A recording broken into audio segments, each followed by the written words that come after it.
Bonjour à toutes et à tous. Bienvenue dans cette première émission des podcasts d'Epsilon. Nous sommes en mars 2022 et cette émission sera animée par moi-même, Lauriane Pérez, psychologue clinicienne et coordinatrice de l'association Epsilon. Alors pour cette première émission, nous allons parler du burn-out parental. Le burn-out parental, le comprendre pour l'éviter. Alors pour parler de ce sujet, ce soir, 3 membres de l'association Epsilon. Blanche Nicolo, bonsoir. Bonsoir. Donc Blanche, tu es psychologue du travail et gestalt thérapeute. Tu es spécialiste du stress et du burn-out. Tu proposes des accompagnements en cabinet, donc tu as un cabinet à Rosé, et tu proposes également des ateliers en groupe. Élise Darcy, bonsoir. Bonsoir. Tu es infirmière puéricultrice en libéral, créatrice de Grandir à Nantes, qui propose des accompagnements à domicile et des ateliers pour parents. Tu as aussi plusieurs activités, hein. Tu es formatrice, référente santé dans plusieurs structures de la petite enfance, tu travailles en maternité et également pour l'application Mes Santé, donc qui est une application au soutien à la parentalité. Et Claire-Vie Isidore, bonsoir. Bonsoir. Claire-Vie, tu es psychologue en clinique du développement avec une approche intégrative. Tu es formée à l'observation du nourrisson, tu as un cabinet à Rezé. Et tu interviens également dans un CMP pour enfants au Loro-Botero, donc dans le vignoble nantais. Alors, du coup, on va pouvoir parler du burn-out ensemble, du burn-out parental ensemble. Et justement, pour commencer, la première question peut-être qui me vient, c'est de pouvoir vous demander peut-être très brièvement de nous dire un petit peu de quoi on parle quand on parle de burn-out parental pour introduire un petit peu la question. Blanche Nicolo. Le burn-out parental, déjà, ce qui est important, effectivement, que tu spécifies, Lauriane, c'est qu'on a vraiment le terme parental ce soir qui est présent. Donc, on va se focaliser sur la partie parentale, puisque voilà, c'est quand même quelque chose qui est assez nouveau. Au départ, on a beaucoup parlé du burn-out professionnel. Et puis, voilà, il y a des auteurs qui se sont intéressés à la partie parentalité. Et puis petit à petit, on s'est dit que ces symptômes-là, effectivement, de l'épuisement du burn-out, ils pouvaient être aussi propres à la parentalité. Donc finalement, c'est assez récent qu'on s'occupe de la partie burn-out parental, mais il faut savoir voilà, que c'est les mêmes symptômes, vraiment des symptômes d'épuisement profond, et puis cette différence effectivement entre la capacité qu'a le parent et ses ressources, et puis ce qui vit aussi comme contrainte au quotidien. Il y a quelque chose qui se déséquilibre dans le burn-out parental, dans l'épuisement parental. Et du coup, effectivement, donc tu commençais à aborder, Blanche, la question un peu, entre guillemets, historique, hein. Tu disais, voilà, ça partait un peu du burn-out professionnel. Au départ, on a parlé d'abord du burn-out professionnel pour ensuite parler du burn-out parental. Oui. Si tu peux peut-être aller un petit peu plus loin là-dessus, au niveau historique, c'est un terme plutôt récent, c'est un concept plutôt récent. Le burn-out parental, il y a eu des recherches qui ont été faites en 2014 et puis après qui ont été poursuivies. Voilà, c'est vraiment 2 auteurs qui ont beaucoup travaillé avec des échantillons de parents sur ce sujet.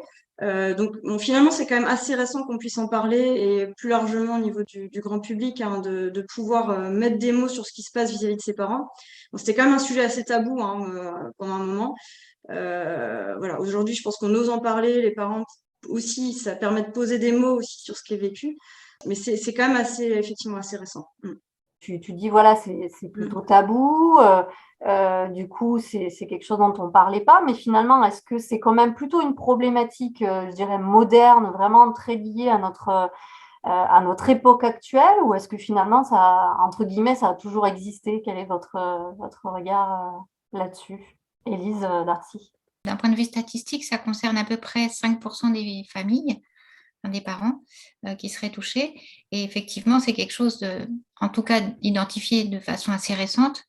Et c'est en augmentation, alors aussi parce qu'on les repère et que peut-être que c'est diagnostiqué davantage en ce moment, mais que l'épidémie aussi de Covid a fait augmenter ces problématiques et ces symptômes, en fait, liés notamment à tous les confinements. Et c'est vrai qu'au niveau mondial, il y a une étude, des 2 auteurs dont parlait Blanche, qui se rend compte que dans certains pays, ça n'existe pas du tout et dans d'autres, quand même, davantage, et que notamment les sociétés où l'individualisme est exacerbé, sont un peu plus victimes de burn-out parental parce que du coup, la sphère familiale est très réduite dans les pays où la famille est élargie et où les parents ont beaucoup de soutien et d'entraide autour d'eux.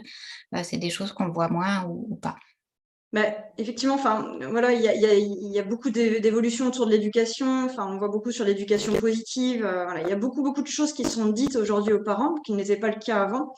Donc voilà, il y a plein de choses qui sont très très bien, mais en même temps, ça peut créer une forme de pression aussi pour les parents. Voilà, on a vraiment encore un culte de perfection assez fort, tout ce qui est notion aussi de droit à l'erreur du parent. Donc il y a vraiment ces représentations aussi d'être un peu un parent parfait aussi parfois, donc avec beaucoup de parents qui se renseignent un maximum, qui essayent de faire au mieux. Mais en même temps, ça crée quand même une exigence forte et du coup, ça peut amener aussi à une forme d'épuisement au quotidien. Claire-Vie, Isidore, tu avais envie peut-être de réagir à ce que disait Blanche. Dans cette étude-là, il y a 40 pays qui ont été, où il y a eu des études justement sur le burn-out parental. Et on peut dire que voilà, la France, elle est dans les 5 pays en premier. Donc ça donne un peu une échelle. Ce qui revenait, qui était plus ancien en tout cas, on parlait plus d'épuisement parental. Et en fait, il y a eu voilà, une étude qui a été menée dans les EHPAD où on allait interroger ces femmes, voir comment est-ce qu'elles avaient vécu leur parentalité. Et c'était pas, bien sûr, un burn-out parental, mais cette notion d'épuisement, en tout cas, elle a pu être relevée et relatée. Alors, effectivement, Élise, tu disais tout à l'heure qu'il y avait à peu près 5% des parents, effectivement, qui étaient touchés par le burn-out parental. Est-ce que on a un petit peu une idée du type de population qui va être le plus touché? Est-ce que, par exemple, c'est plus des hommes, plus des femmes, ou est-ce que c'est plutôt équivalent? Est-ce qu'on a un peu une idée de ça aujourd'hui, Blanche? Au départ, on parlait beaucoup de burn-out maternel, enfin d'épuisement maternel. Quand on a commencé à en parler réellement, c'était très tourné vers les femmes. Bon, aujourd'hui, on a évolué autour de ça. On utilise le terme aussi de burn-out parental. Plus ça va, plus on voit aussi que les hommes sont présents dans l'éducation des enfants. Voilà, il y a aussi des familles monoparentales où c'est parfois que le papa aussi qui s'occupe des enfants. Donc voilà, ça concerne aussi les hommes comme sujet, et effectivement il y a de plus en plus d'hommes aussi qui sont en épuisement parental. Donc aujourd'hui ça concerne les deux parents, vraiment, l'homme et la femme. Ça c'est important aussi de voir ça. Voilà, et puis en termes de typologie de personnes après, dans les études, on voit que ça touche quand même des familles qui n'ont pas forcément non plus trop d'enfants. Voilà, c'est souvent 2 enfants en moyenne. Des familles qui sont beaucoup dans une forme d'exigence aussi autour de leur notion de parentalité, de leur représentation. C'est aussi ce que je disais tout à l'heure.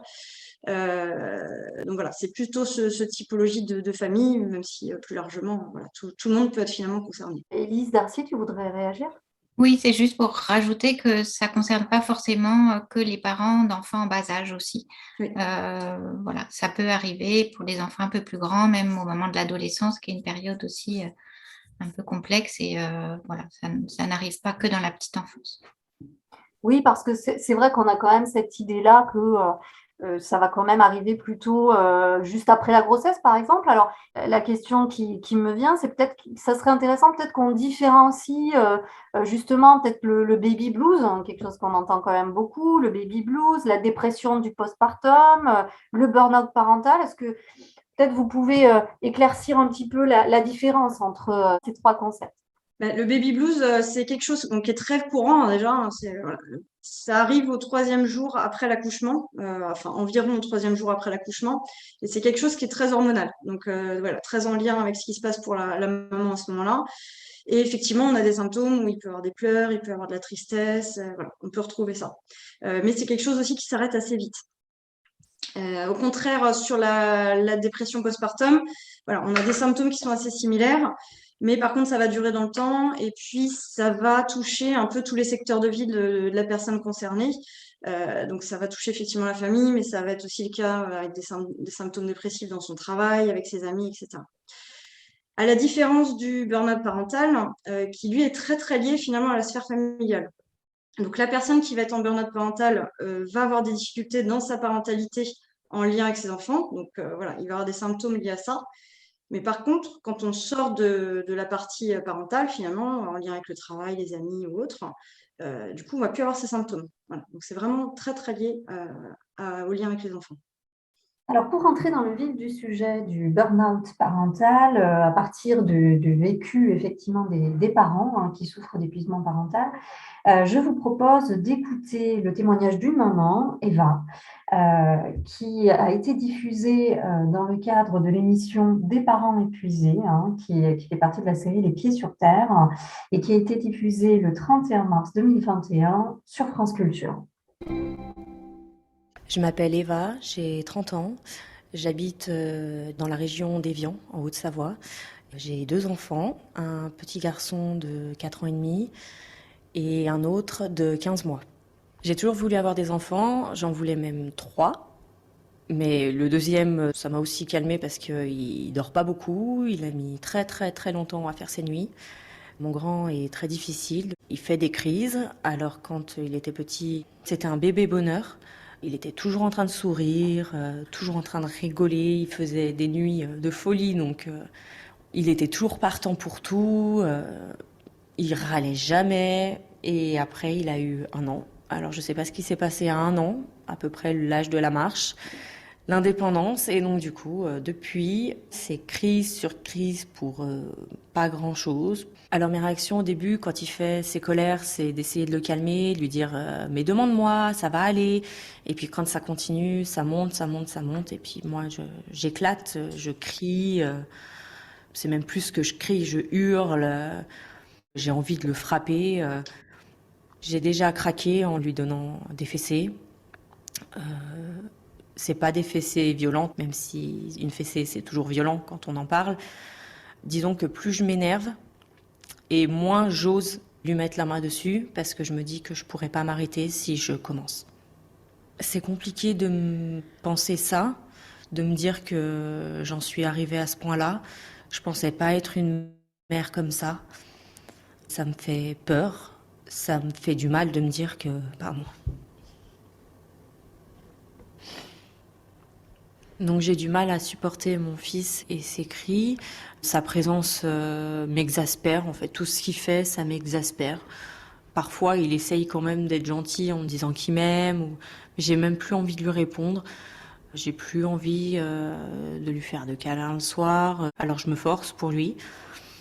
J'ai plus envie de jouer avec lui parce que ça part souvent en crise s'il perd, par exemple, ou s'il n'arrive pas à faire quelque chose.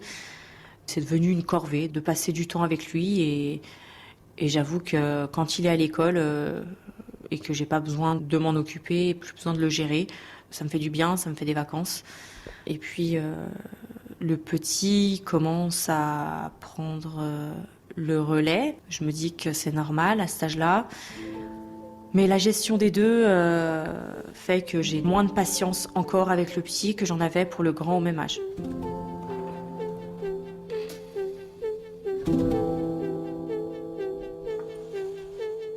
Ma journée commence à 5h du matin et je peux enfin me poser, généralement c'est 21h ou 21h30. Je dirais que j'ai tendance à aller me reposer au travail où j'ai beaucoup moins de choses à gérer. J'aurais besoin que mon mari gère plus les enfants, arrête de se reposer sur mes épaules. Mon mari travaille dans le bâtiment, donc il a un métier assez physique. Quand il rentre le soir, il est fatigué. Et lui, c'est plus de la fatigue physique, moi, c'est plus de la fatigue psychologique.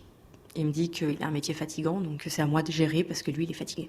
Il n'arrive pas à comprendre que je suis fatiguée, pas de la même façon que lui, mais je suis quand même fatiguée. Il y a eu des fois où j'ai vraiment eu envie de partir, de tout laisser derrière moi, de plus aller au travail et de partir prendre une semaine de vacances loin, sans rien dire à personne.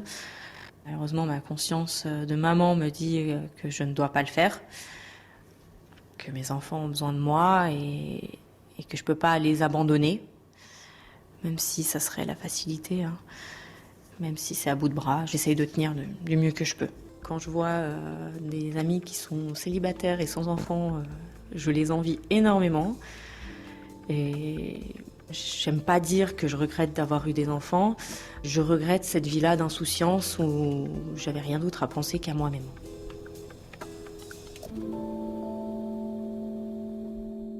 Le maître a demandé à ce que je voie la psychologue scolaire.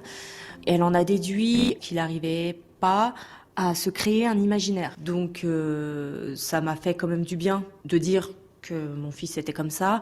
Après, j'aurais aimé parler plus de moi, mais elle m'a fait comprendre qu'on était là pour parler de mon enfant, pas pour parler de moi, même si je pense que tout est lié.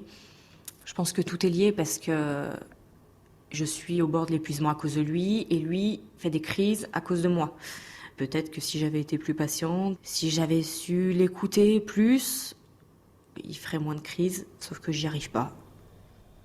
Mes amis pensent que je suis une mère très calme, patiente, alors qu'en fait c'est juste une carapace parce que quand il y a du monde, je me contiens le plus que je peux. Alors qu'en fait au fond de moi, j'ai juste envie de... C'est méchant, d'éclater mes enfants, de les plaquer contre un mur et de leur dire tais-toi, arrête. Mais devant les gens, j'ose pas. Je n'ai pas envie de passer pour une mère qui maltraite ses enfants. Personne ne sait que je suis épuisée. Personne ne sait que je ne supporte plus mes enfants parce que j'en ai honte. J'ai pas envie que les gens me jugent. Alors je le garde pour moi parce que quand on fait des enfants, a priori, on les assume. On n'a pas le droit de se dire qu'on n'en peut plus. C'est pas normal de penser à vouloir être seul, à vouloir pas abandonner ses enfants, mais à ne plus les supporter. C'est pas normal de se dire qu'on n'a plus envie de passer du temps avec ses enfants, alors qu'on les a voulus, on a même, je dirais pas galéré, mais on a mis du temps à les avoir, donc on les voulait vraiment. J'ai envie d'en parler à mon médecin, mais je n'ose pas, parce que quand il voit mes enfants, il voit des enfants qui sont joyeux, qui sont en train de rire, qui sont pas du tout dans l'opposition avec moi. Et j'ai peur qu'elle me croie pas, qu'elle me dise c'est normal, c'est le rôle de parent et c'est comme ça. J'espère pouvoir sortir de cet épuisement assez rapidement, peut-être en réussissant à parler à un médecin ou même ne serait-ce qu'à mes amis. J'espère vraiment que la psychologue scolaire pourra nous aider aussi dans ce cheminement en aidant mon fils à gérer mieux ses émotions. Je me dis que s'il arrive à gérer ses émotions, j'arriverai probablement moi aussi à gérer mieux les miennes. Alors, on vient d'écouter le témoignage du coup d'Eva, une maman épuisée, hein. Qu'est-ce qui vous fait réagir spontanément à l'écoute de ce témoignage, Blanche? Moi, je trouve que c'est déjà un reportage qui est extrêmement touchant. Enfin, voilà, moi, ça m'a beaucoup touché effectivement ce que peut dire cette maman et de voir à quel point effectivement elle souffre de cette situation et à quel point elle peut se sentir seule aussi. Enfin, moi, c'est vraiment ça que je trouve très important et en même temps, c'est tellement vrai par rapport à ce qui est du vécu des parents qui sont effectivement en épuisement parental. Avec voilà ce qui est décrit très très bien, cette notion de honte, de culpabilité, de pouvoir dire effectivement que ses enfants, elle les a voulu et elle doit maintenant les assumer. Et je me dis quelle charge aussi c'est pour cette maman du coup hein, de pouvoir gérer ça au quotidien. Et en même temps, voilà, je trouve ça assez courageux aussi de pouvoir parler hein, au sein de ce reportage-là. Puis je me dis aussi que pour elle, ça peut être un premier pas pour justement pouvoir plus demander de l'aide en nommant hein, ce qu'elle vit. Voilà. Élise? Oui, puisque effectivement, je rejoins Blanche, hein, c'est un reportage très touchant et plein de franchise et de spontanéité. Et je pense que ça peut résonner chez beaucoup de parents. Et bien comprendre le mécanisme que cette fatigue, en fait, engendre une distanciation au niveau de l'émotion et que le parent est les plus réceptif à ce qui se passe pour son enfant. Et l'enfant peut être vécu, mis à distance et peut être vécu comme persécuteur parfois. Et du coup, le cercle vicieux s'installe où l'enfant, il vient agresser le parent et la cause de ces tourments. Et c'est vraiment de pouvoir détricoter tout ça et de pouvoir en parler, de comprendre ce qui se passe pour apaiser et le parent et l'enfant. Et puis souvent, il y a des répercussions aussi au niveau du couple, donc ça atteint vraiment tout le monde dans la famille. Gervie, tu souhaitais aussi réagir à ce témoignage? Oui, et puis ce que je trouve assez qui est touchant, c'est que cette maman ne sait pas du tout ce qu'elle avait imaginé de sa parentalité. Elle vit tout l'opposé de ce qu'elle aurait voulu, de ce qu'elle avait imaginé et ce qu'elle souhaite vivre avec ses enfants. Si on va, entre guillemets, dans le vif du sujet, de manière un peu académique, entre guillemets, quels sont les signes, quels sont les symptômes, si on peut dire, effectivement, du burn-out parental? Le premier signe peut être donc l'épuisement physique, émotionnel, le parent qui se sent complètement vidé d'énergie. Il est au bout, quoi, au bout, c'est tout est difficile. Puis comme disait Élise, il y a cette apparition de distanciation émotionnelle. Et d'ailleurs, Eva, elle le dit très bien dans son témoignage, j'ai même pas envie de faire des câlins. Voilà, je le fais, mais parce que en gros, il faut le faire. Donc, c'est vraiment se mettre à distance, se couper des émotions de son enfant, de ses propres émotions et de devenir un peu, voilà, une mère opératoire. Et c'est aussi une perte de plaisir, un perte de plaisir parental. Il n'y a pas de temps de qualité passé avec ses enfants. Et puis, bah, il y a cette notion de contraste. En fait, on ne se reconnaît plus dans le parent qu'on est aujourd'hui. J'imagine qu'il peut y avoir aussi d'autres éléments qu'on n'a pas forcément entendus dans ce témoignage, mais qui peuvent être aussi vécus par les parents. Blanche, peut-être? Par rapport à ce que disait Clairvy tout à l'heure, c'est de perte de plaisir et cette notion aussi de se retrouver vraiment coincé dans son rôle de parent. Et je trouve qu'Eva vraiment le nomme très très bien. Elle peut envier des amis à elle qui n'ont pas d'enfants. Enfin voilà. Quelle serait ma vie si les enfants n'étaient pas là? Je trouve que c'est assez juste et c'est un sentiment qui peut être vraiment partagé sur des parents en épuisement. Cette difficulté aussi qu'on voit quand on peut demander de l'aide finalement, parce qu'elle demande un peu d'aide à son conjoint, mais voilà, il y a quelque chose qui n'est pas reçu. Donc on voit beaucoup d'isolement finalement. Enfin, moi je trouve que c'est vraiment aussi très très caractéristique sur ce qui est vécu. Dans l'entourage, souvent des personnes qui souffrent de burn-out parental, est-ce que globalement, l'entourage s'en rend compte ou pas du tout? Est-ce que finalement, c'est entre guillemets globalement bien reçu? Est-ce que dans l'entourage, on en fait globalement quelque chose ou plutôt pas? Déjà, c'est très compliqué pour la personne de le nommer parce que voilà, parfois il peut aussi avoir de la violence verbale, parfois il peut aussi avoir de la violence physique. Le parent se reconnaît pas, donc il met du temps aussi à pouvoir verbaliser ça. Quand la personne commence à en parler un petit peu, voilà, il y a plutôt des conseils en fait qui sont donnés. Oui, mais voilà, tu sais, la parentalité, c'est pas toujours facile. Voilà, tu devrais faire comme ci avec son enfant, comme ça. Voilà, il y a quelque chose. Donc beaucoup sur des notions de conseil et finalement c'est pas ce que la personne attend. Enfin voilà, elle attend très justement d'avoir de l'écoute bienveillante, voilà, de pouvoir vraiment déposer des choses. Comme le dit Eva, voilà, à quel point elle aurait eu envie aussi que la psychologue à un moment s'intéresse à elle. Bah, parfois, à un moment, ça lâche tellement que l'entourage, du coup, s'inquiète à ce moment-là. Mais parfois, c'est vrai que je dirais c'est un peu tard parce que du coup, la personne est tellement épuisée qu'elle va mettre beaucoup de temps à récupérer par derrière. C'est vrai que c'est des parents qui peuvent avoir besoin d'un soutien. Enfin, le soutien peut être à double niveau. C'est un soutien physique avec quelqu'un qui vient s'occuper des enfants pendant que la maman peut aller prendre un peu de temps pour elle. Et puis, c'est un soutien aussi, comme tu disais Blanche tout à l'heure, le besoin d'être écouté, d'être entendu, d'être reconnu dans sa souffrance. C'est vrai que d'entendre, ah bah oui, c'est normal, c'est compliqué d'être parent, moi aussi je connais ça ou j'ai connu ça, on ne se sent pas franchement écouté. Donc, c'est de pouvoir avoir une écoute attentive et quelqu'un qui reconnaît le parent qui souffre dans sa difficulté et qui peut après l'aider en fait. Je trouve qu'on n'a pas trop abordé la question du stress parce que finalement, c'est ça le burn-out parental. C'est un déséquilibre sur une balance là, où il y a des stresseurs parentaux et puis les ressources parentales.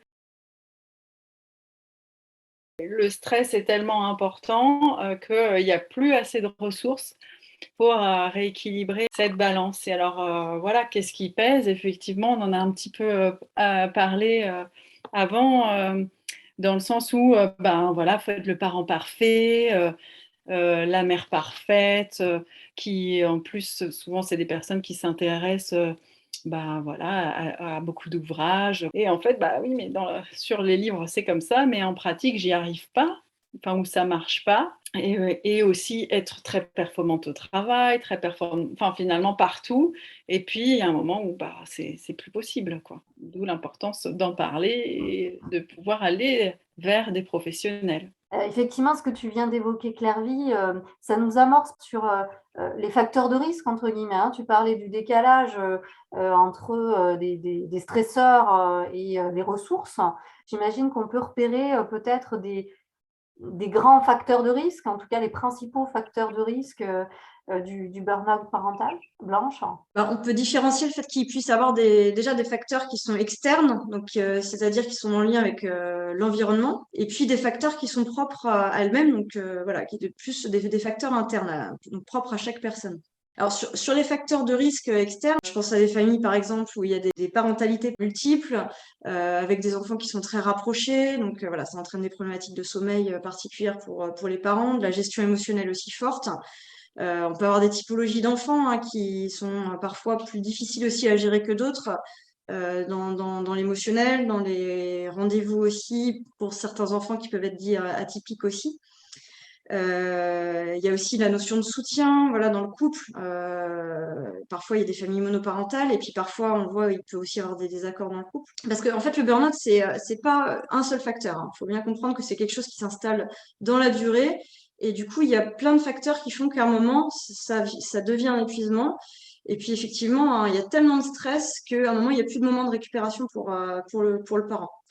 Donc, ce qui crée effectivement le déséquilibre. Voilà. Et puis à cela s'ajoute tout ce qui est facteur interne, hein, donc un peu propre aussi à la personne, à ses représentations, à son fonctionnement, comme on l'a dit un peu tout à l'heure. Par rapport à toutes les connaissances, les nouvelles connaissances qu'on a sur l'enfant, effectivement, maintenant, qui sont super, hein, sur les neurosciences affectives et sociales, sur la parentalité dite bienveillante, positive, mais qui, en parallèle, rajoutent vraiment une charge sur les épaules de certains parents qui, effectivement, comme disait Clairvy tout à l'heure, vont beaucoup, beaucoup se documenter, vont penser être armés avec tous ces éléments-là qui reste théorique, mais qui va rajouter un peu on est dans une société qui est quand même dans le culte de la performance où il faut tout bien faire.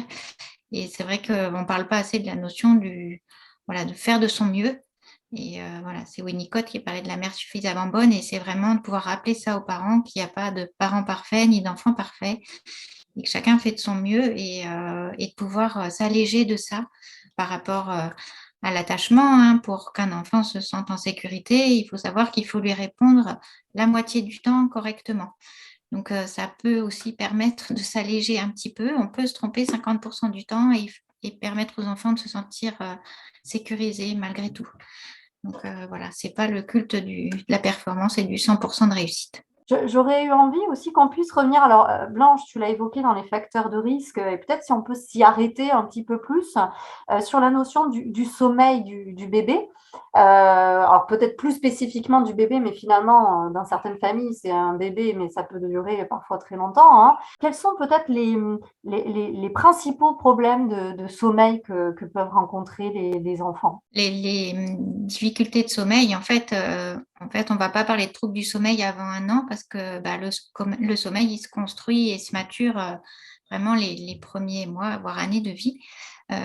Donc, c'est normal qu'un enfant se réveille la nuit, puisse avoir des difficultés à s'endormir.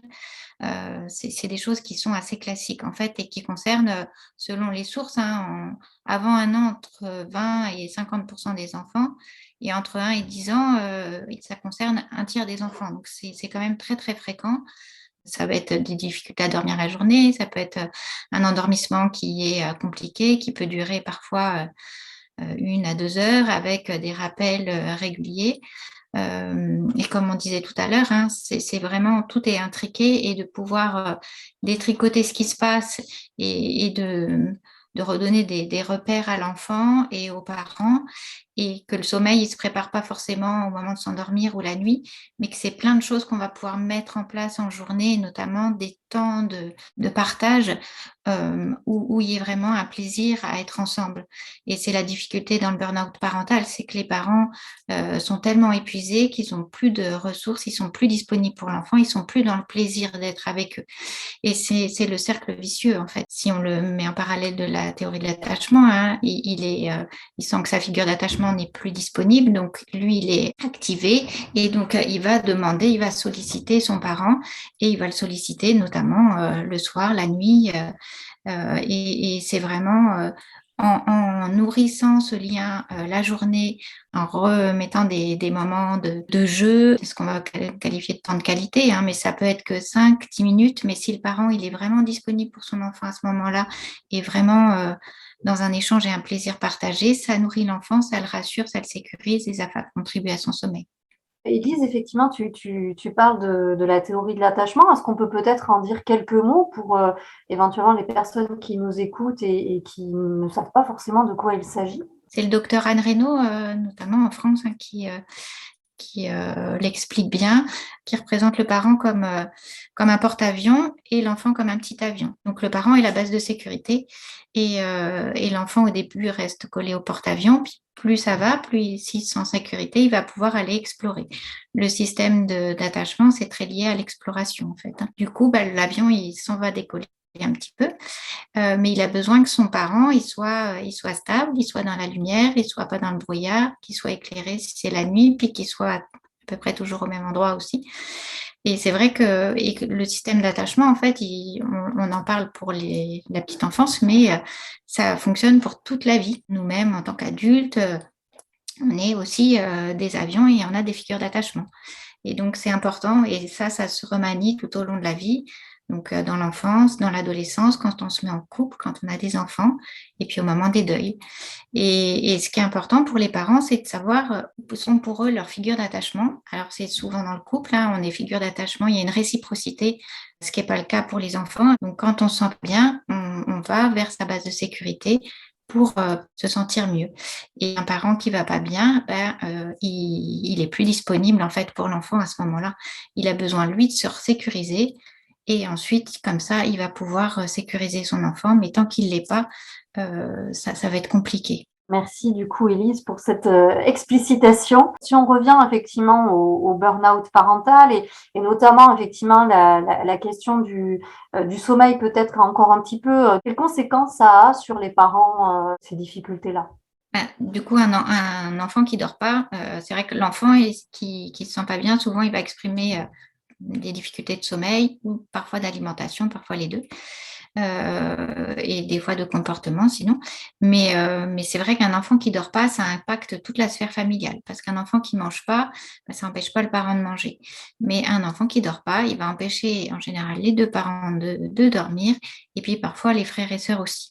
Donc, ce qui va contribuer à l'épuisement, hein. Le besoin de sommeil, il est vital et moins on dort, plus on puise dans ses réserves et plus on est susceptible d'aller vers l'épuisement en fait. On peut peut-être avoir même des discours de parents qui sont un peu dans une notion de survie autour de ça. Je dois me lever, enfin, il y a un fonctionnement un peu en mode robot aussi. Il y a vraiment cette notion de contrainte très forte et je trouve de survie qu'on peut retrouver dans l'épuisement parental autour de cette notion de sommeil. Du coup, ils sont plus irritables et en fait, ça nourrit toujours le cercle vicieux qui fait que l'enfant, il sent que son parent, il a qu'une envie, c'est que cet enfant dorme, mais en fait, ils n'y arrivent pas et il y a 10 000 rappels et donc tout le monde s'épuise dans cette situation et avec voilà, des risques qui peuvent être importants parce que c'est là où on peut aussi perdre pied quand on manque de sommeil. Évoquer on va dire un peu l'histoire hein, du concept du burn-out parental, un petit peu la typologie des personnes qui pouvaient être touchées, les facteurs de risque hein, qu'on vient un petit peu d'évoquer. On a détaillé un peu ensemble les symptômes, le vécu aussi de parents, le rapport à quelque chose de l'ordre du sociétal, hein, avec cette mouvance aussi un petit peu de la parentalité positive ou bienveillante, voilà, qui peut créer une forme d'injonction. On a parlé aussi de comment c'est accueilli, vu aussi par l'entourage, etc. Quelles seraient vos pistes, vos réflexions, en tout cas autour de comment éviter le burn-out parental? Alors, des pistes au niveau individuel, qu'est-ce que la personne en souffrance elle-même, effectivement, peut, je dirais, mettre en place, même si on a commencé un peu à l'aborder, mais ça peut être bien de le redire. Qu'est-ce qui peut être aussi peut-être pensé, réfléchi au niveau familial et puis peut-être aussi sociétal également? Blanche, pour commencer. Bah, déjà, je pense que c'est important de pouvoir accueillir que le rôle de parent, il n'est pas toujours facile. Et voilà, qu'on peut avoir le droit aussi parfois d'avoir des émotions qui soient plus difficiles, plus négatives, entre guillemets, même si j'aime pas forcément ce terme-là, mais parfois on peut être en colère contre son enfant, on peut être triste, on peut, voilà. Donc c'est déjà important de pouvoir autoriser le parent à pouvoir nommer ça. Donc c'est déjà une première phase, je trouve, de pouvoir le dire. Donc ça peut être dit dans la famille si c'est possible. De pouvoir demander de l'aide aussi à l'extérieur. Donc ça peut être un professionnel, ça peut être voilà, des personnes qui accompagnent dans la parentalité. Il y a des personnes qui sont effectivement relais autour de ces questions-là et qui peuvent aussi comprendre. Et puis, c'est important aussi de pouvoir s'autoriser en tant que parent à pouvoir avoir des moments ressources, se permettre de prendre du temps, de se faire plaisir aussi en tant que parent sans culpabiliser. Parce que plus on sera bien à l'intérieur et plus ce sera facile dans le lien avec l'enfant et plus ce sera facile aussi de pouvoir gérer émotionnellement des crises. Voilà, donc c'est vraiment important, je pense, de pouvoir regarder ça. Effectivement, l'enfant, il vient s'abreuver, se ressourcer, se sécuriser auprès de son parent et que du coup, il prend de l'énergie et que si le parent se ressource pas régulièrement, en fait, le niveau d'énergie va baisser et que arriver à 3/4, ça va encore, à la moitié, ça commence à être compliqué et puis en dessous, il a plus de ressources. Et que le fait de prendre du temps pour soi et de s'accorder des moments de répit, c'est pas accessoire, c'est essentiel. Et c'est vrai qu'on a tendance, dès que les parents deviennent parents, à dire faut prendre soin de l'enfant. Bien sûr, faut prendre soin de son enfant, mais il faut aussi prendre soin de soi et on leur dit pas assez. Et sans ça, en fait, ça va être compliqué pour eux d'être complètement 100% dévoués et dédiés à leur enfant. L'enfant n'en tirera pas de bénéfice au bout d'un moment si le parent est épuisé. En fait, l'enfant, il perçoit le contraste. Il perçoit que son parent n'est plus vraiment le parent qu'il connaissait avant, enfin, où ses réactions sont plus les mêmes et que ça va très loin.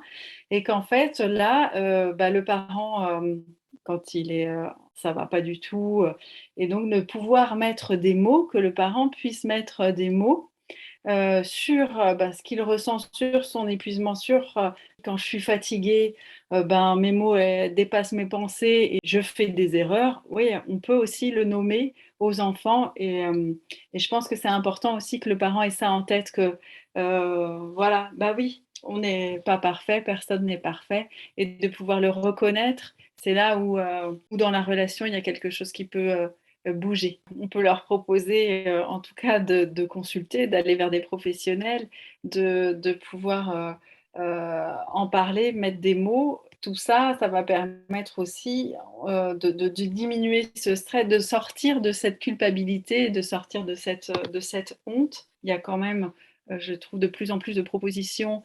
En ce moment, il y a Festifamille dans le secteur.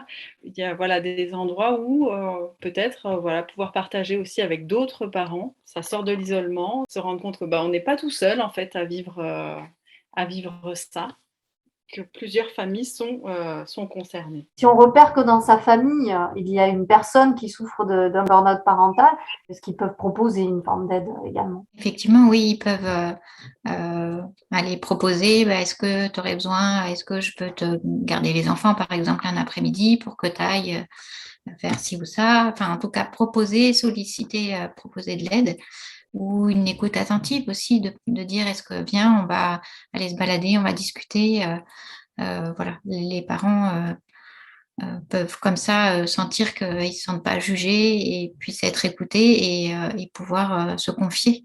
C'est déjà le premier pas, en fait, de reconnaître leur souffrance et d'ensuite, comme ça, pouvoir se faire accompagner, aider par des professionnels et rompre cet isolement et, comme disait Clairvy tout à l'heure, avec la honte et la culpabilité. Tout à l'heure, on parlait des lieux ressources aussi. Effectivement, il y a les lieux d'accueil enfants-parents aussi dans la lignée de Françoise Dolto qui avait fait les maisons vertes. Et il y en a pas mal sur Nantes et c'est un lieu pour aller avec son enfant, pouvoir discuter avec des accueillants, mais aussi avec d'autres parents, créer du lien. Parce que c'est vrai qu'on manque parfois beaucoup de liens sociaux en ce moment et il y a des familles qui sont très isolées, qui n'ont pas de famille proche à côté, qui viennent d'arriver sur la région, qui n'ont pas beaucoup de relations sociales. Donc, ça peut être un lieu pour refaire du lien. Quand les enfants ne sont pas encore scolarisés en plus. Vous amenez la question du groupe, vous amenez la question de lieux ressources. Est-ce que vous avez la sensation que aujourd'hui, même si on entend du coup qu'il y a de plus en plus de choses qui sont mises en place, est-ce que vous avez l'impression qu'il y a encore sur le plan effectivement sociétal, des réflexions à mener autour de cette question blanche peut-être Moi, je pense qu'il y a encore du travail à faire sur les représentations, hein, parce que quand on parlait effectivement tout à l'heure de demander de l'aide, et effectivement, c'est vraiment une solution importante de pouvoir demander de l'aide, mais on voit à quel point c'est compliqué aussi pour les personnes qui sont dans un schéma d'épuisement parental, à un moment de se dire, voilà, finalement, peut-être que je peux demander de l'aide, parce qu'ils sont tellement dans quelque chose où, voilà, c'est à eux de faire ça, voilà, c'est à eux de pouvoir éduquer leur enfant, c'est à eux de pouvoir faire le ménage chez eux, moi, j'ai des femmes en consultation hein, qui sont à la maison pendant plusieurs mois après leur accouchement et qui estiment du coup que c'est leur rôle aussi de pouvoir mener tout ça de front, en même temps d'avoir 2 enfants à la maison. Enfin, et il y a une forme de défaillance en fait à ne pas faire les choses. Donc je pense qu'il y a beaucoup, beaucoup de travail encore sur les représentations autour de ça pour justement à un moment se dire ok, je suis pas parfait, je peux pas tout faire. Parce qu'il y a encore quelque chose qui est trop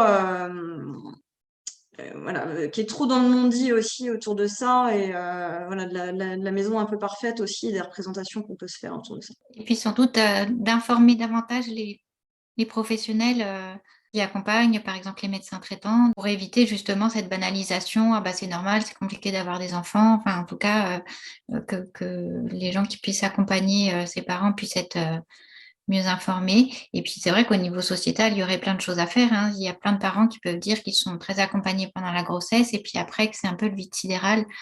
Et je pense que voilà, on parle beaucoup des 1000 premiers jours en France, mais il faudrait des actions un peu plus concrètes pour qu'il y ait un vrai suivi, un vrai temps accordé aux parents et pas seulement les familles qui sont en difficulté parce que la maternité, la parentalité, c'est une situation de vulnérabilité et que ce serait chouette qu'en France, il y ait un accompagnement un peu plus solide que ce qui est proposé actuellement. Je vous propose, pour détendre un petit peu l'atmosphère, si on peut dire, autour de ce sujet quand même voilà, qui peut être un petit peu difficile, je vous propose de pouvoir écouter Florence Foresti nous parler des parents parfaits. Ce que je voulais vous montrer, évidemment, c'est qu'il ne faut jamais dire jamais à un enfant. Ça sert à rien. Parce qu'évidemment, un enfant, il est plus fort que toi, il va te faire renoncer à tes principes. Et moi, je ne le savais pas. Alors moi, les principes, j'en avais plein avant que ma fille arrive. Je disais, déjà, ma fille, elle mangera bio, ça me paraît essentiel. Ouais, je parlais comme une connasse. Parce que j'ai pas du tout envie qu'elle se gave de gluten, de graisse hydrogénée, d'OGM, no way, quoi. Ouais. La télé, hors de quest. No. Parce que je vais pas me servir de la télé comme d'une babysit de substitution. Je veux dire, faut savoir ce qu'on veut dans la vie. Tu vois, télé, bébé, hello, choose life. Les jouets? Ouais, bien sûr. Non, ma fille, elle n'aura que des jouets en bois. Filière allemande, ouais, 100% naturel. Oh, si, c'est du bois d'arbre. Eh oui, ça c'était moi avant. Seulement, comment dire, le jouet en bois, quand tu te l'es pris 3 fois dans la gueule,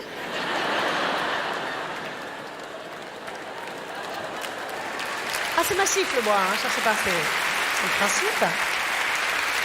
Évidemment, tu le fous à la poubelle et tu cours chez Fisher Price comme tout le monde, acheter le premier jouet en plastique qui clignote et qui fait du bruit. Terminé. Parce que le bois, ça clignote pas. Non, sinon les cerfs, ils ouvriraient les portes, c'est comme ça. Et pour les autres principes, c'est pareil, à la première difficulté, tu renonces, évidemment. Attends, chérie, je discute avec le monsieur qui est charmant, donc arrête de pleurer, s'il te plaît. Chut, tais-toi. Oh, caprice, tais-toi. Chut, va chercher un Kinder Pingouin au frigo, dépêche-toi. 2, si tu veux, je m'en fous, il est 19h, tu manges ce que tu veux, des Kinder, des chips, du Coca, du popcorn, hein? Oui, t'as pas de dents, tu bois avant, et puis tu... Voilà.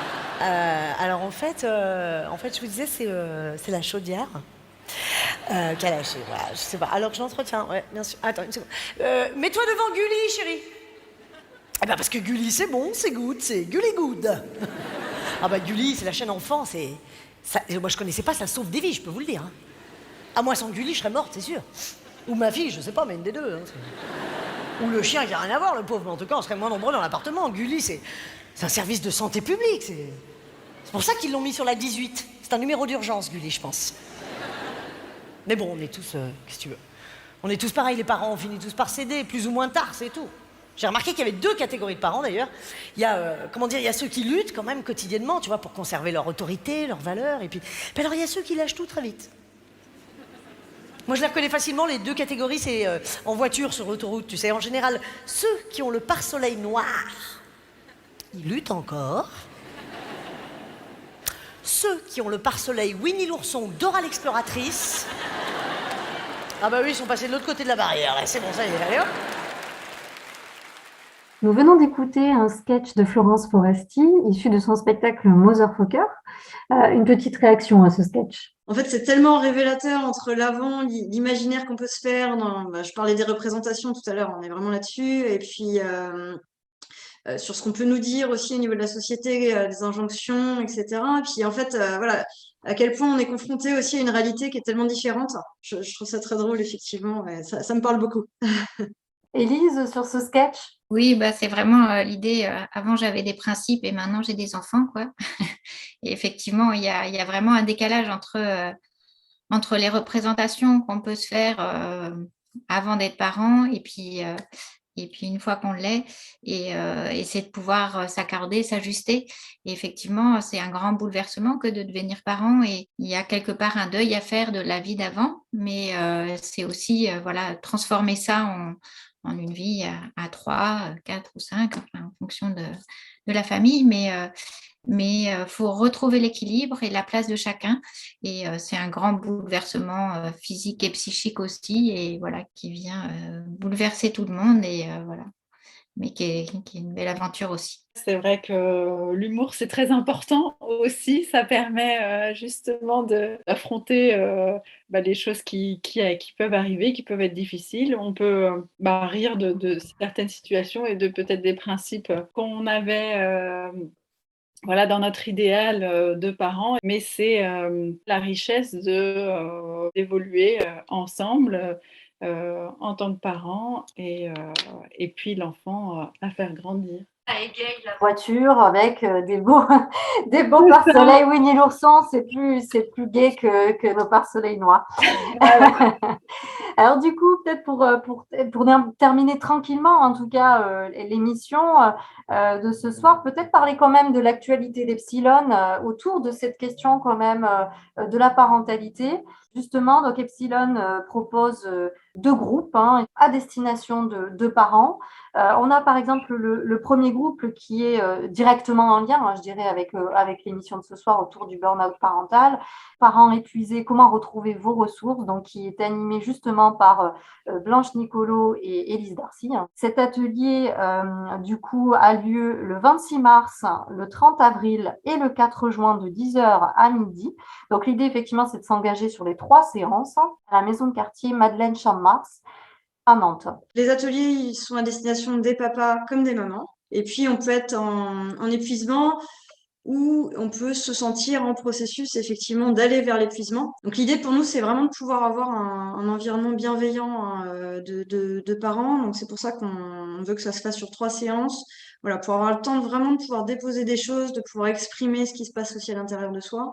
Et puis souvent, on voit que ça fait vraiment résonance entre les parents qui sont présents dans les vécus. Donc, si j'ai quelque chose qui va pas, je sens que j'y arrive plus, je demande de l'aide, et puis je demande du soutien à l'intérieur du groupe. Et puis, petit à petit, on va essayer aussi de comprendre qu'est-ce qui fait que j'en suis là, qu'est-ce qui fait qu'il y a des facteurs qui sont présents et qui créent aussi de l'épuisement. Et du coup, ça va permettre aussi d'identifier des ressources. Parce que c'est ça qu'on veut aussi, nous, c'est pouvoir donner des clés aussi aux parents, pouvoir les aider aussi dans leur quotidien. Voilà, donc chacune, on a aussi des approches aussi très complémentaires. Donc, ça permet aussi d'avoir des outils concrets, du coup, pour gérer son quotidien. Oui, c'est ça, et effectivement de pouvoir identifier à la fois les éléments stresseurs et puis les éléments ressources, créer aussi du lien peut-être. En tout cas, l'idée, c'est de pouvoir venir déposer ça, le partager et de repartir vers un chemin pour aller un peu mieux. Vous pouvez venir effectivement vers Epsilon pour vous inscrire à ces ateliers, sachant que si vous êtes parent, donc maman ou papa, vous pouvez intégrer le groupe et effectivement, c'est à destination aussi de parents, d'enfants aux âges multiples, enfants mineurs hein, par contre, mais voilà, ça peut être plusieurs moments de vie. Par contre, on a un autre atelier, hein, du coup, parentalité, qui va plutôt s'adresser aux parents de jeunes enfants, hein, d'enfants âgés de 0 à 4 ans. Donc, ce sont des ateliers comprendre et accompagner le sommeil du jeune enfant. Donc, le sommeil dont on a effectivement parlé un petit peu tout à l'heure et comment ça peut venir influencer aussi cette question de l'épuisement parental. Donc, cet atelier est animé par Élise Darcy et Claire-Vie Isidore, présente également ce soir. Et ces 2 séances, donc là, vous pouvez vous inscrire soit aux 2 séances, soit à l'une des 2, auront lieu le 2 avril et le 22 mai à la Maison des Confluences à Nantes. L'idée de cet atelier, c'est effectivement de pouvoir proposer un espace de rencontre et d'échange sur les nuits que les parents peuvent traverser. Parce qu'en fait, celui qui dort pas bien, c'est plutôt le parent, hein, parce que l'enfant, comme on l'a dit plus tôt, qu'il y ait plusieurs réveils dans la nuit, c'est tout à fait normal, ça fait partie du développement, mais pouvoir comprendre un petit peu tout le développement et voilà ces différentes phases de sommeil et pouvoir aussi échanger sur certaines clés ou trouver des choses qui puissent aider, repartir en tout cas avec pas des solutions, parce que chacun doit trouver ses solutions, mais en tout cas pouvoir échanger peut-être dans le groupe pour améliorer le sommeil de l'enfant et du parent. C'était clair. Après, c'est vrai que c'est déjà l'idée de partager et de permettre aux parents de se rendre compte qu'ils ne sont pas les seuls à vivre ça au quotidien, pour s'alléger un petit peu de ça, de comprendre comment se construit et se mature le sommeil de l'enfant pour pouvoir l'accompagner avec des moyens pratico-pratiques. Et puis effectivement, de bien comprendre que le sommeil, c'est pas juste le soir et la nuit, c'est tout ce qui va se passer dans la journée, toutes les interactions positives et plaisantes qu'il peut y avoir dans la journée entre le parent et l'enfant qui vont contribuer à son sommeil. Mais effectivement, on n'a pas de baguette magique, mais l'idée, c'est de partager et puis que les parents repartent avec des idées qui font sens pour eux et qui puissent les aider au quotidien. Du coup, là aussi, hein, les inscriptions sont ouvertes. Donc, vous pouvez retrouver ces 2 ateliers sur le site de l'association www.associationepsilon.com. Et puis, pour terminer cette émission, on va vous laisser nous parler un petit peu des petits conseils de lecture pour les personnes qui nous écoutent autour, effectivement, des sujets qu'on a pu aborder ce soir. Blanche, peut-être pour commencer. Moi, ce que je pourrais conseiller, c'est un livre qui a été écrit par effectivement 2 auteurs qui ont beaucoup travaillé sur le sujet et notamment qui ont mené aussi des études. Donc, qui sont Isabelle Roskam et puis Moira Mikołajczak. Et le livre s'intitule Le burn-out parental, l'éviter et s'en sortir. Donc, c'est un livre en fait qui permet vraiment de pouvoir identifier et de mieux comprendre ce qu'est le burn-out parental.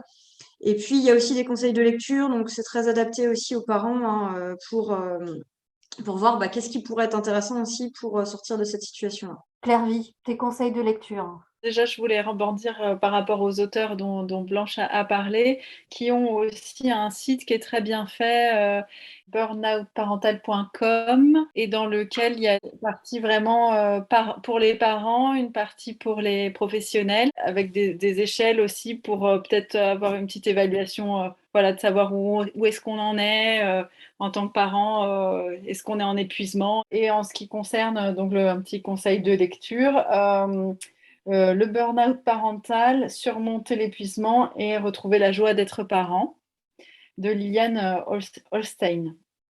Et voilà, c'est un livre aussi qui retrace des témoignages, en fait. Et Élise, quels sont tes conseils de lecture? Moi, j'en ai 2, un pour les parents et un pour les parents et les enfants, on va dire.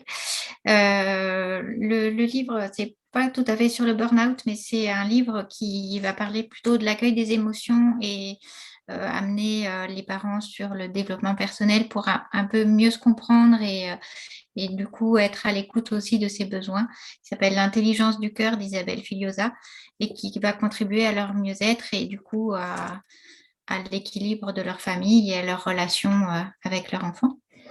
Et puis pour lire avec les enfants, c'est un livre que j'aime bien qui s'appelle Un enfant parfait de Michael Escoffier et Mathieu Maudet sur des parents qui vont dans un magasin chercher un enfant et ils veulent le modèle parfait qui est en rupture de stock, mais ils en trouvent un. Et je vous laisse découvrir la suite, mais c'est vraiment sur l'idée de voilà, qu'il n'y a pas d'enfant parfait, mais il n'y a pas de parent parfait non plus. Et ça permet de démystifier tout ça et d'en rire avec son enfant. Bien. Je vous remercie toutes les trois pour cette émission, pour ces échanges, pour ces apports, pour ces idées. Et puis, merci à vous d'avoir écouté cette émission. Je vous souhaite à tous une belle soirée. Merci à Blanche Nicolo, psychologue du travail et gestalt thérapeute, Élise Darcy, infirmière puéricultrice, et Claire-Vie Isidore, psychologue en clinique du développement. Nous vous souhaitons à tous une bonne soirée. Ça m'arrive souvent de ne pas pouvoir dormir le soir. Quand tout le monde est couché, j'ai plus grand chose à faire. Ça prend 2 ou 3 qui sont bizarres pour stimuler mon monde imaginaire. Et c'est reparti pour une autre nuit. Le déclic psychique vient de se faire. Vous venez d'écouter une émission présentée par Lauriane Pérez avec les invités Blanche Nicolo, Élise Darcy et Claire-Vie Isidore. Une émission enregistrée en mars 2022 à Nantes.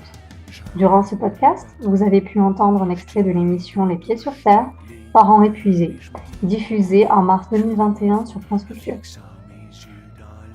Un extrait du spectacle de Florence Foresti, Motherfucker. Ainsi que la chanson V13 de Kevin Parent. À bientôt pour un nouveau podcast d'Epsilon. Je suis fatigué, je vais me coucher, je vais me reposer.